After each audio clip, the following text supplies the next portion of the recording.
Hello po, greetings mga kababayan. Narinwa sa mga oras na ito, sa mga kayo naroroon, kayo ay nasa mabuting kalagayan. Ito pong muli sa Tony Ruel Wong ng Batas Pinoy. Ang ating pong channel is pong Legal Aid Public Service Program New Lingkod in collaboration with Integrated Bar of the Philippines, Manila Port Chapter. Alright, huwag na tayong magpatumpik-tumpik pa. Alam mo, pag-usapan po natin ngayon, no? Bagam nito ay marami na tayong video no, tungkol sa usaping ito. At pero meron pong hindi po natin na maiwasan na basta nalang bali i-set aside itong sumulat po sa atin tungkol po sa usaping right of way o easement kung tawagin.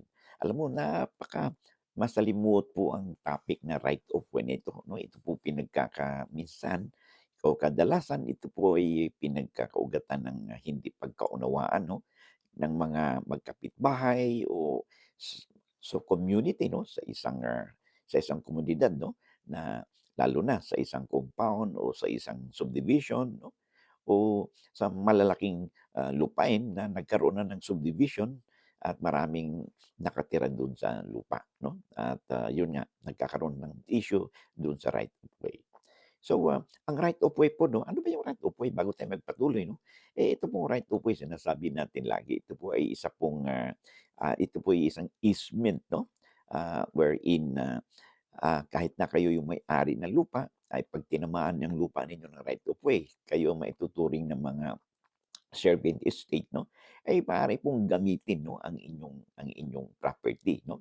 Ang tawag po nito ay, ah, ano mo, ito'y burden po sa inyong property 'no, na kahit na kayo may-ari, minsan 'pag, hindi nahulugan na puwede kayong gumamit diyan lalo na kung ito ay isang maituturing na isang right of way. So, iyan po ang limitation ng ownership 'no, 'pag nagkaroon po ng easement o right of way ang ating, lupa 'no.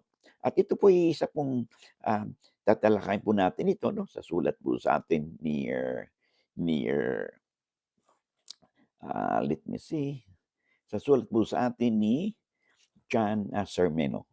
'Yan po ang kanyang, sabi kanya sa akin dito, "Good day attorney, ask ko lang, yung nabili ng lupa ng isang piskal." So, yung hindi nakakaintindi ng piskal, ito po isang public official, siya po ay nanungkulan bilang isang public prosecutor 'no, sa pamahalaan, okey.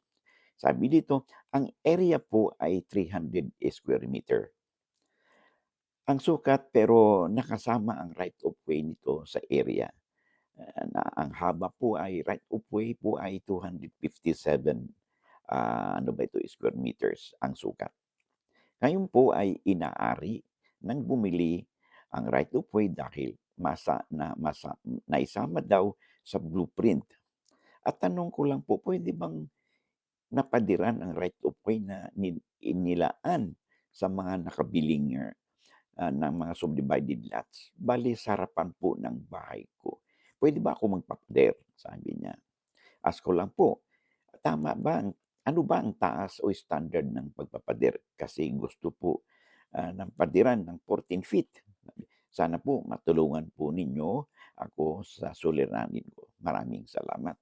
Si John Sarmino. Alright, John Sarmino, iyon po ang kanyang, username, okey? Unang lahat 'no, base sa kuwento mo ay kahit na ang lupa na 'yan 'no, yung base dun sa sinabi sa'yo, kini-claim na yung buyer na sa kanyang pagmamay-ari yung daanan o right of way kasi naisama daw 'yan sa blueprint, okey? Na una, ay sa batas po natin 'no, hindi naman ibig sabihin na porke nakasama sa blueprint 'no, the blueprint itself will not prove ownership, okay. So, maaaring kasama siya dun pero yan ay maaaring, hindi hindi nahulugan niya, exclusive niya yung paggamit nito. So, may pagkaiba kasi yung ownership at saka yung use. 'Pag mayroong use po o easement o right of way, yun ang burden 'no, na sa lupa ng may-ari, okay. So, ibig sabihin kahit na kayo may-ari ay 'pag nai-right of way yan, dumaan sa inyong lupa ay no choice po kayo kundi igalang po yung right of way. So, hindi po puwede niyong ipadiran yan, hindi po ninyong harangan yan, okey? Kasi po, yan ay para sa mga tinatawag nating dominant state na dumadaan po do'n. Sino ba yung dominant state? Ito po yung nakatira sa paligid. Sabi nga dito sa sulat sa atin, yung mga nakabili ng lupa doon sa kanilang area. So hindi po puwedeng, hindi po puwedeng padiran. Una, hindi rin, proof of ownership yung blueprint 'no, by itself. So ano dapat ang pagbabasehan kung talagang may right of way? Una, i-check niyo sa title. Check din ninyo sa deed of sale 'no, kung ano man nakalagay do'n sa deed of sale, okay. And even assuming na nakalagay sa deed of sale, pero, sa title o kaya ang right of way merong lien, ay kahit na kayo may-ari, kayo yung, may-ari, ay hindi puwedeng pigilin po o padiran po ang naturang dinadaanan po ng mga tinatawag nating dominant estate. Yan po ang batas po natin.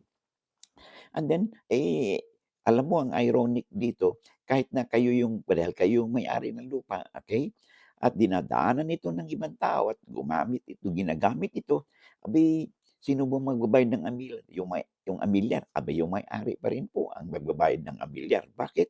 Siya po yung may-ari ng lupa. Kaya sabi nga natin kanina, ang easement o right of way is a burden 'no, doon doon sa pinapasa doon sa may-ari ng lupa. Kaya kung kayo'y bibili ng lupa, okay, ay i-check niyo muna, okay? Kasi dalawa pong klaseng easement po 'yan 'no, tinatawag nating voluntary easement. Kung voluntary ay nagkasundo po yung seller at saka buyer o yung donee or donor o yung transferor na merong right of way.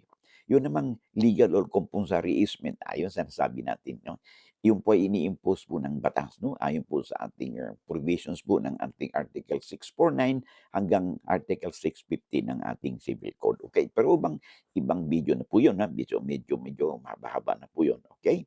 So, yun ang inyong tatandaan 'no, ah, para ma-verify ninyo kung may right of way, i-check sa title, then i-check sa deed of sale at kung ano, may annotation din po 'yan sa title 'no, titingnan po ninyo do'n, okay. So, sa sulat sa atin, so wala pong karapatan 'no, ang magpasara ng right of way yung nakabili, kahit ano po ang posisyon niya, dapat igalang po 'no, otherwise, ay puwede po siyang makasuhan, okay. Ngayon, ah yung tungkol naman sa pagpapader, okey, kung gaano daw kataas. Una po yung pagpapader, gustong magpapader ka ng 14 feet, una po, i-check niyo muna sa ordinansa ng inyong local government kung ano ba ang standard na ang ordinansa rito 'no. Kasi siyempre 'pag kukuha po kayo magpapapader po kayo, ay kukuha kayo ng fencing permit at dito niyo malalaman 'no, ah, kung ano ba talaga yung standard dito, okay. So, I hope nasagot po natin 'no, ang katanungan sa atin ng ating sender, okay. At, of course 'no, tandaan po natin hindi puwedeng i-deprive o isarduhan ang right of way, okay. So, I hope na nagkaroon kayo ng kalinawan dito 'no, sa usaping ito sa right of way, okay. So, maraming salamat. Okay, bago tayo magpatuloy, I would like to spread to you 'no, the good news. Ang Batas Pinoy po meron naman tayong page sa Facebook. So, you could visit us 'no, paki-follow po, paki-subscribe po ang Batas Pinoy sa Facebook. Bago lang po itong account na ito 'no. Siguro as of this, moment baka po wala pang 150 siguro ang ating, nakapalo dun, bago lang po ito. So, could you please spread the good news 'no, na meron na po tayong, page 'no, sa Facebook. Okay, sa mga viewers po natin, subscribers po sa YouTube, marami pong salamat 'no, sa inyong suporta. Lalo na yung ating mga likers po natin, mga hindi po nag-skip ng ads, marami pong salamat sa inyong suporta. Okay, so, paki-spread po ng news 'no, sa inyong kaibigan, kamag-anak, kakilala. Malaking bagay po 'yun 'no, mag-share po kayo, mag-like po kayo 'no, para po mahuli po tayo ng algorithm ng YouTube po, okay. And then, matulungan po ninyo ang inyong lingkod na mapalawig pa ang ating advokasya, na ma-share natin, ma-reach out po natin ang ating mga kababayan at sila din po ay matutunan sa ating mga pinag-usapan. Sabi nga natin ay lamang na ang may alam sa batas. Now, they could be your friends, they could be your, relatives or your neighbors 'no, o kakilala ninyo o o kaibigan ninyo 'no, at sila po ay may mapupulot din 'no, sa ating mga pinag-usapan dahil ang mostly po sa topic natin dito ay mayroon pong kaakibat na, ah, ano 'yan, kaakibat na relation 'no or incident sa buhay po natin, sa pang-araw-araw na buhay po natin at kapwa po natin 'no, sa ating kapitbahay, kababayan natin, kamag-anak natin 'no, at o kakilala natin o katulad nitong issue ng right of way 'no, napakaimportante po 'yan, okey? So, at saka okey, so hanggang dito lang muna tayo 'no. Marami pong salamat sa inyong pagsuporta 'no, and I hope to see you again in the next, video po natin. Maraming salamat and God bless.